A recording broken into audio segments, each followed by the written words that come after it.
Geraldo Perdomo is coming off an all-star season, and Jordan Lawlar is not that far away from taking over the reins. But should that stop the D-backs from upgrading the shortstop position this offseason? And buyer beware with these MLB free agents. You are Locked On Diamondbacks, your daily Arizona Diamondbacks podcast, part of the Locked On Podcast Network, your team every day.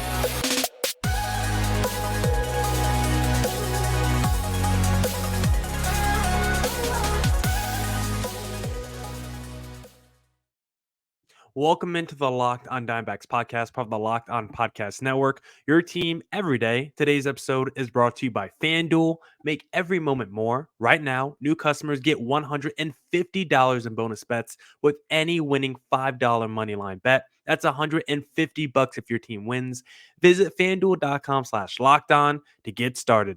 I'm your host of this podcast, Millard Thomas. I'm a multimedia journalist and I'm a graphic designer. So please go check out my website, millardthomas24.myportfolio.com, to see all my latest work. I would not be able to do this podcast without you, my loyal listeners, sharing, subscribing, reviewing, doing all that so I could do this podcast for you. Thank you. It's free and available on all platforms. So please continue to tell your friends. And one of those platforms is YouTube. So please hit subscribe to the Locked On Diamondbacks YouTube channel. I've been doing this podcast since 2020, and I just saw the Dbacks make an incredible run to the World Series, and now they face one of the biggest off seasons in their franchise history. And we'll be talking a little bit about the offseason on today's podcast because in segments 2 and 3, I want to talk about MLB free agents who make me nervous. Some guys who I believe has some red flags where the D-backs gave them a long-term or a pretty lucrative contract. It would make me pretty scared about the long-term future for the D-backs. So we'll talk about some free agents that make me a little cautious if they were signed to the D-backs. But I first want to start here with this podcast. I was thinking about our lineup, about the D-backs team, and I was thinking about one position particular, which it feels like entering the offseason, people really didn't think was a position of need, a position that the D-backs didn't really need to upgrade entering the offseason. It wasn't like one of their biggest, bullet points on their whiteboard entering this offseason. And the question I have is, should the D-backs think about upgrading their shortstop position this offseason? And to answer this question, I really think it depends on how much you believe Geraldo Perdomo, Little Jerry, can replicate the season he just had in 2023. I believe that however you answer that question is what you believe the D-backs should do when it comes to that shortstop position this offseason. If you think Geraldo Perdomo can replicate the season that he just had, then you're probably not going after anyone this offseason. But if you don't think Geraldo Perdomo can replicate the all-star season that he just had for the D-backs, then maybe the D-backs should look at the open market or the trade market. Because Geraldo Perdomo, let's give him credit, let's give him his flowers. He had a season that I did not think he was capable of. Because back in 2022, he played 148 games for the D-backs. He had a 195 average, a 547 OPS. I'll say it again. In 148 games, he batted 195. No power. 9 stolen bases only. Like, he wasn't a run producer. He was a nothing player offensively. Like, seriously, he was just another Nick Ahmed. He did lead the league in sacrifice hits in 2022, something that he also did in 2023. But 2022, he was just a guy. He was a jag, right? Just a guy. All he was doing was just taking up space at shortstop and just being like a starter who isn't good, but you just need someone to eat innings in that number 5 hole in your rotation. That's what Perdomo did. Ahmed, he could play some defense, but we knew offensively he wasn't going to do anything. Domo, we were like, youngster, let's see what he can do. Only 22 years of age in 2022, and he just did not have himself a good season. So entering this past year, I wrote off Jerry. I did not take him seriously as an everyday player for the D-backs in terms of being an impact player. I knew he was probably going to be an everyday player, but I didn't think he'd be that impactful of a D-back this season, and that was just flat out wrong because Domo ended up being arguably the most clutch player for the D-backs all season. I think of all their everyday players, he was their clutchest guy. Look at runners in scoring position. Domo, 313 average, 948 OPS. We've talked so much about adding power to this D-backs team this season because they did not have any power when it came to slugging percentage or runners in scoring position, right? They were like middle of the pack in terms of slugging the NL with runners in scoring position, men on. Like they did not come through in a power department when they have those run scoring opportunities. And Domo is someone 531 slugging with run scoring opportunities in 2023. Something that just absolutely insane when you think about the power profile of a Domo. 2 outs, runners in scoring position, 831 OPS. High leverage moments, 292 average, 823 OPS. And he has the highest batting average innings 7 through 9, as opposed to innings 4 through 6 or innings 1 through 3. So as the game gets later, Domo gets more clutch. As the game gets more pressurized, the moment the lights get brighter, Domo becomes more clutch. Runners on, men on, Domo becomes more clutch. Can you trust that clutchness again to replicate itself in 2024? That's a big question. And also, Domo wasn't just like clutch. He was also just solid on both sides of the ball. He finished in the top half in WRC plus among shortstops this past season. So he was at least a top 13 guy according to WRC plus. So the question is, can Domo do it again? If you think Domo can do it again, then I would suggest maybe waiting to at least the trade deadline. Once you get to the trade deadline, you can evaluate from there. Maybe you trade Domo once you get to the deadline for an upgrade. Maybe there's a shortstop that becomes available who's going to be like a pending free agent a year or two. Maybe someone like Trey Turner just doesn't fit the vibe with the Philadelphia Phillies. I don't know if you want to take on that contract, but maybe there's someone Trey Turner level who's going to be a free agent in a year or two that you could trade Domo for. Um, Maybe you can also trade Domo for a position of strength and then make the switch to Jordan Lawlar, depending on how he's playing. Maybe he's crushing in AAA. Maybe he's been platooning with Jordan Lawlar, or excuse me, maybe Lawlar has been platooning with Domo, and you're like, you know what? Lawlar is just ready for the full-time role. Something like what we saw with Moreno and Carson Kelly this past year. I mean, after a month, you're like, yeah, Moreno should be the everyday catcher. And maybe next season, after a couple months, by the time you get to the deadline, you're like, you know what? Lawlar, just a flat out better player than Domo. So let's trade Domo at the deadline and upgrade a different position of weakness. But if you think he can repeat his success in 2023, you're probably going to wait to at least the trade deadline to see these results. If you think he can't replicate his 2023 season, then I think there's a few things you could do. Number one, the free agent class is not that good. So unless you believe in like a Tim Anderson, you could look at the trade market and see what you can get. There's been rumors of maybe like a Willie Adames can potentially be available for the Milwaukee Brewers. I like Willie. I would like to bring him in. Power, righty, shortstop, solid defensively. But he did have himself a lower WRC plus than Domo this past season. So again, this would be for the people who don't trust Domo going forward. Maybe you think the ceiling is still higher for Willie Adames and he has like more bounce back potential for 2024. Then maybe you go out there and make that deal and acquire someone like a Willie Adames, someone on that level. Or you could trade Domo this offseason for another position of need and give Lawlar the full-time role. We discussed a trade on yesterday's podcast that included Domo to the Chicago White Sox to get back Dylan Cease and Eloy Jimenez. And to be honest, I just thought that was a good deal. Add an elite starter in the rotation, add a dude who's better than Domo offensively. Yes, he's hurt a lot. Yes, defensively he can't do much, but as a DH full time, he can do more than Domo at the plate. And then you could give Lawlar, the full-time role at shortstop. Now, I don't think he's ready for that, but if I'm now adding Eloy in the lineup and Dylan Cease in the rotation, I will take a year of Lawlar struggling. and working on development, because that's what the D-backs did with Perdomo in 2022. They gave him a whole year where he struggled, and then 2023 was able to rise to the occasion. So maybe the same can be done for Jordan Lawlar. Or you can even trade or sign someone to platoon with a Domo as insurance. Maybe you still want to give Domo, most of the opportunities, but maybe you don't have that full trust in him.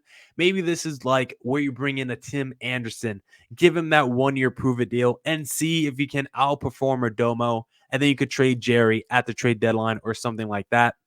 As it currently stands, though, I don't think I would. As it currently stands, I think I would go with option A, which is just ride Jerry to the deadline.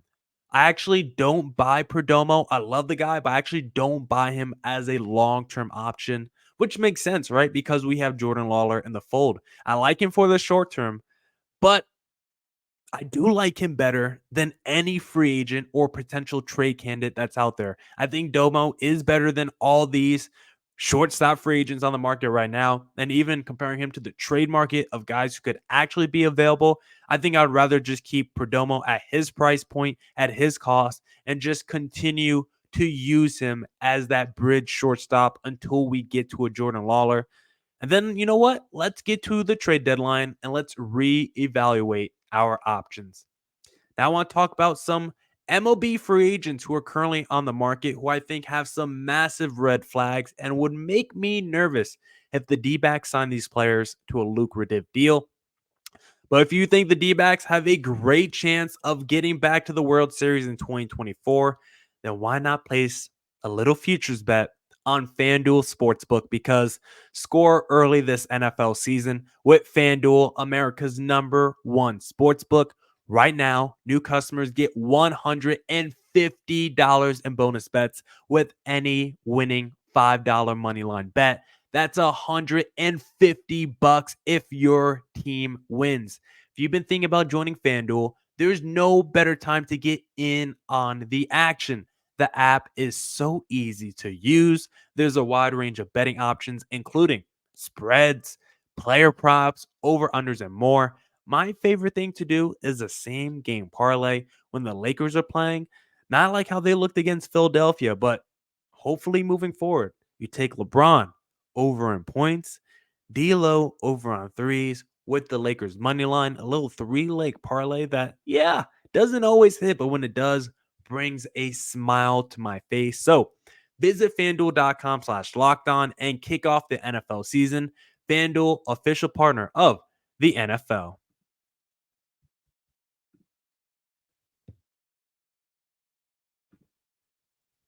All right. Let's get back into the Locked On Diamondbacks podcast. And if you like the show, please follow me on Twitter at CareerThomas24 for my personal account. Look up Locked On Diamondbacks about Twitter, Instagram for the podcast handle. And please hit subscribe to Locked On Diamondbacks on YouTube.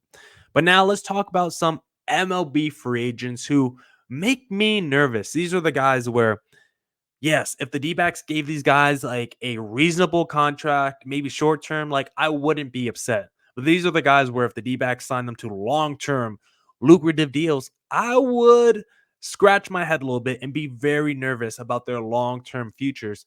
And just to give you an example, someone last season, a free agent that I was very nervous about that didn't want the D-backs to sign to a long term deal was Dansby Swanson, who I just thought long term isn't the kind of player that you want to pay, because I just thought he had the kind of game that would not age gracefully as he got older. In his first year in Chicago, went fine, but does that look like a 20 million a year player they want to pay for the next 8 years? Probably not. So these are the dudes who give me the same vibe that I got from a Dansby Swanson last year. We're going to start with pitchers, and then we're going to move into position players. And the first guy I want to talk about is Marcus Stroman. And again, if the D-backs signed Marcus Stroman 2 years, $20 million, I would be happy with that. But if the D-backs gave Marcus Stroman 5 years, like 115, I think that would be a mistake. Stroman is coming off a pretty good season for the Chicago Cubs. Well, at least the first half of the season, because he was very healthy in the first half of the year. 2.96 ERA, his first 19 starts. Looked like he was potentially going to run away with the Cy Young at one point during the season. but then injuries crept in, dealt with that, and it really affected his performance in the second half. Made 6 starts in the second half, 8.63 ERA, was moved to the bullpen to see if he could get his groove back. Never really found it. And injuries is something that has kind of plagued Stroman throughout his career. Like 2021, did make 33 starts, but even when he made 33 starts, only 179 innings pitched. The last 2 years, below 140 innings pitched. 2019, healthy season, 184 innings. 2018, only 102 innings. Even when Marcus Stroman is fully healthy, he's still not a guy that gives you 190 to 200 innings. He's not that workhorse kind of a guy. He's also someone that has a pretty decent walk rate allowed, like 9% walk rate allowed last season. Gives up a lot of hard contact, which I don't like to see. And he just kind of has the pitching profile of someone that I just wouldn't want to give a long-term deal to. You guys know I don't love guys who main pitch is their sinker ball. That's fine if you're a reliever, but a starter that wants to get 20 million a year, you can't just be a sinker ball pitcher. And Stroman is someone who uses his fastball the fourth fewest or the fourth most of all his pitches. He likes to go sinker, slurve, cutter as his top three. And the sinker ball sits in the low 90s, 91.4 miles per hour. It averages past season, down from 92 in 2022. So it's like his velocity is going down. He's already a sinker ball pitcher. He wants to pitch to contact, already gives up a decent amount of walks, deals with injuries. Stroman, I like on a very short term, 2 years, $25 million deal. I would do that if I'm the Arizona Diamondbacks. Anything more than that, I'm out on Marcus Stroman. Next up, I have Kyle Hendricks, who maybe you guys like Kyle Hendricks more than me. You look at his career, 3.48 ERA. This past season, he was solid, 3.74 ERA for the Chicago Cubs. Again, back-to-back Cubs on this list. He has finished 9th in Cy Young voting in 2020, 3rd in 2016, but there's just something that smells fishy with the Kyle Hendricks, and a guy that is 33 going on 34 in just a couple weeks. He's someone that I think I would probably stay away from, just like a Marcus Stroman. Deals with some health problems, only 137 innings pitched this past season, 84 innings pitched in 2022. Did make 181 innings pitched in 2021. So he does have that going for him, but the last 3 seasons, he started to trend in the wrong direction when you look at that ERA, 2021 and 2022, both above 4.75. He did get it down to below 4 this past season, but he's not a strikeout machine. Only 7.3 strikeouts per 9 in his career, and it was down to 6.1 this past season. He doesn't walk a ton of guys, which is good, but he just wants to pitch to contact, which I don't like. 9.1 hits per 9 this past season. You guys know I don't like pitchers who pitch to contact, and that is what Kyle Hendricks wants to do. He's also another guy, better in the first half than second half. 3.04 ERA in the first half, 4.2 ERA in the second half. And again, you look at that pitching makeup, that profile. He's a changeup, sinker ball, then fastball, curveball kind of a guy. Likes to use that fastball the third most amount of times of all his pitches. Likes to go changeup, sinker more than any other pitch he likes to throw. And even when he does throw that fastball, it averages below 88 miles per hour. So for Kyle Hendricks, a guy that's probably going to be looking for around 15 to 18 million a year for maybe 2 to 3 years. Like, yeah, if it's again 2 for 25, I'm okay with Kyle Hendricks making that. But if you want to give him like anything close to that Sonny Gray, maybe like a 3 for 60 or like a 4 for 80, then I would be pretty against giving Kyle Hendricks that. Listen, he's been a great postseason performer throughout his career, 3.12 ERA in the playoffs. But the last few playoff appearances, he hasn't been as effective. And Kyle Hendricks, I think, is someone who I just don't want to trust as they enter their mid-30s. So he's someone that I will probably stay away from. And then the last pitcher that I want to discuss this segment, who I think is a massive red flag, is Lucas Giolito of the Chicago White Sox. He's someone that you could also potentially talk yourself into as a bounce back candidate, get him out the Chicago White Sox organization, give him a 1-year prove-it deal. Maybe you think can rehabilitate a Lucas Giolito, but there's also a lot of concern that maybe this is just where Giolito's career is going. He's only 29 years of age. He is a guy who stays healthy, over 30 starts the last 3 seasons each. He's double-digit strikeouts per nine the last 3 seasons as well. So the K numbers are there. The health is there. Pitches a decent amount of innings, but also 2023 led the American League in home runs allowed, which I don't like to see. Also, over 3 walks per 9 innings the last couple of seasons, and the hits per nine, around 9 hits per nine the last couple seasons as well. So gives up a lot of contact, a lot of home runs, and walks a ton of dudes. He's basically a 3 true outcome pitcher: walks, home runs, and strikeouts. And because of that, I just believe he will probably be another Robbie Ray, which is something I do not want to deal with. You look at his pitching profile, the fastball used to be his calling card, used to be his like one of his best used to get a lot of whiffs and used to be a pretty good put away pitch for him. Back in 2020, the slugging on his fastball 306. 2019, the slugging on his fastball 364.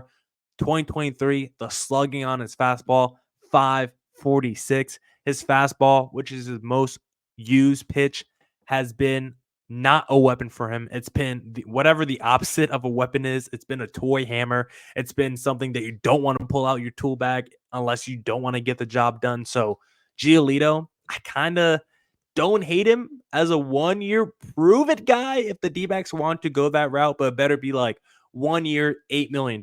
If you actually have any faith or put any trust in Lucas Giolito, then good luck to you in 2024. Now, I got some more guys that I want to discuss who I think could be massive red flags for the D-backs in 2024. But before we get there, did you know Locked On has just launched the first ever national sports 24/7 streaming channel on YouTube? Locked On Sports Today is here for you 24/7, covering the top sports stories of the day with local experts of Locked On, plus our national shows covering every league. Go to Locked On Sports Today on YouTube and subscribe to the first ever national sports 24/7 streaming channel.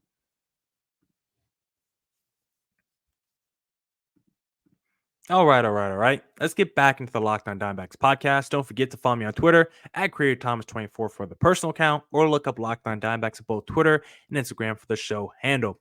But now let's talk about a few more MLB free agents who just make me nervous this offseason. If the D-backs went out there and decided to give them a massive payday or a long-term deal, I just wouldn't be too happy. The next guy that I want to discuss, and it gets a little Blue Jay heavy. The last segment you could have said was Chicago White Sox heavy. I got a couple of Blue Jays on my list for this one.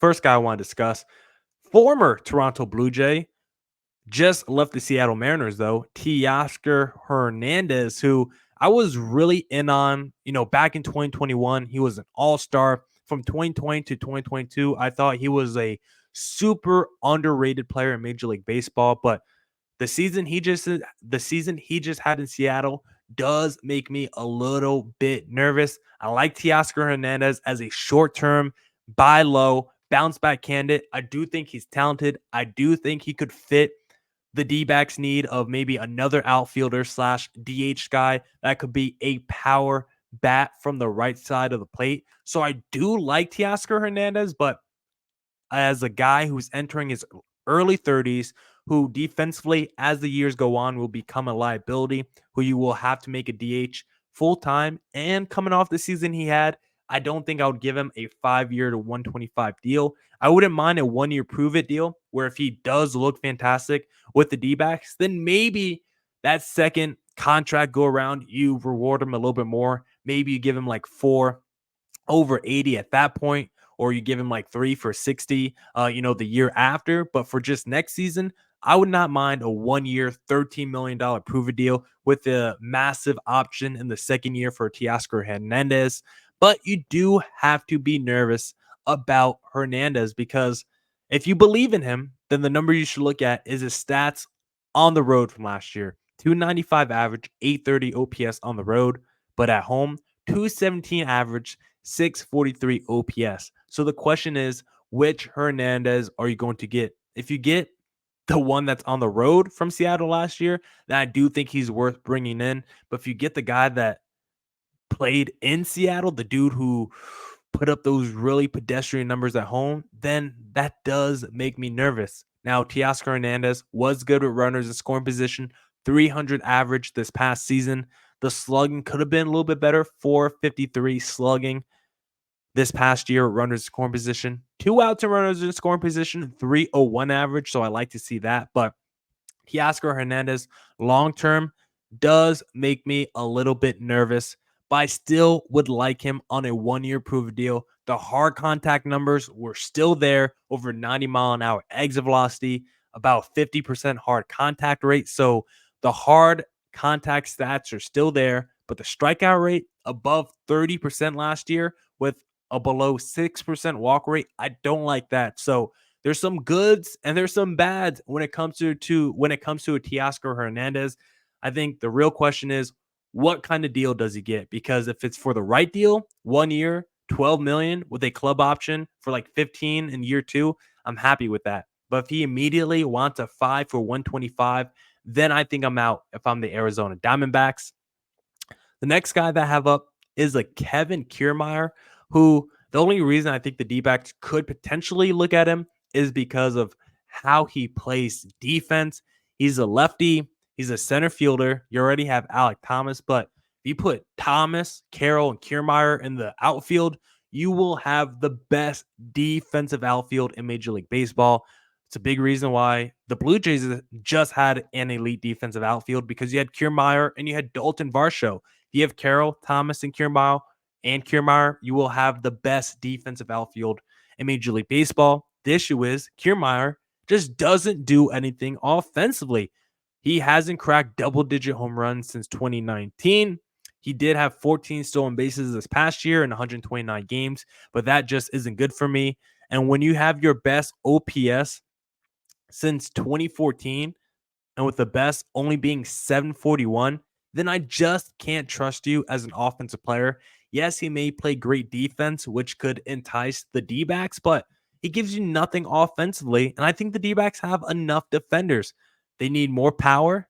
Now, if he had some speed and could hit for average, maybe I would feel differently, but he just doesn't do anything or enough offensively for me that thinks is a positive trade-off with his defense. I think the D-backs defense is going to be just fine next year. So I need a better offensive player than a Kevin Kiermaier if I'm going to throw him in the outfield. Then the last guy who I think is a major red flag that I don't want to see the D-backs target is a Whit Merrifield. Can he play a little infield, a little outfield? Yes. Is he coming off an all-star appearance? And is he a 3-time all-star? Yes. When you go on his baseball reference, do you see a decent amount of black? Yes, you do, because he's led the league in doubles once, triples one time, hits twice, stolen bases 3 times. And even with all that being said, I still think Whit Merrifield has been one of the more overrated players in Major League Baseball over the last few years. And now he's going to be 35 years of age when the next season starts. Does he still have speed? Yes, he does. But he's a 700 OPS guy. He's been a below 800 OPS guy the last 3 seasons. He hits for a decent amount. Like, he's always been a high contact guy, but absolutely no power, no slugging, doesn't hit enough home runs, doesn't even hit enough doubles, only a 382 slugging last year, and just doesn't get on base enough for a guy that fast. Only a 318 OBP last year. Like, if you're going to be a high contact guy, I also need you to get on base a lot more. The speed could be what entices the D-backs, because they can continue to double down on that small ball offense. But he also had he was also caught stealing 10 times compared to the 26 steals. Like, that ratio just isn't good. Can he play elite defense? Yes, he can. But with Merrifield, I just think his bat isn't good enough. And I think he's kind of an overrated speedster. And he's entering his mid-30s.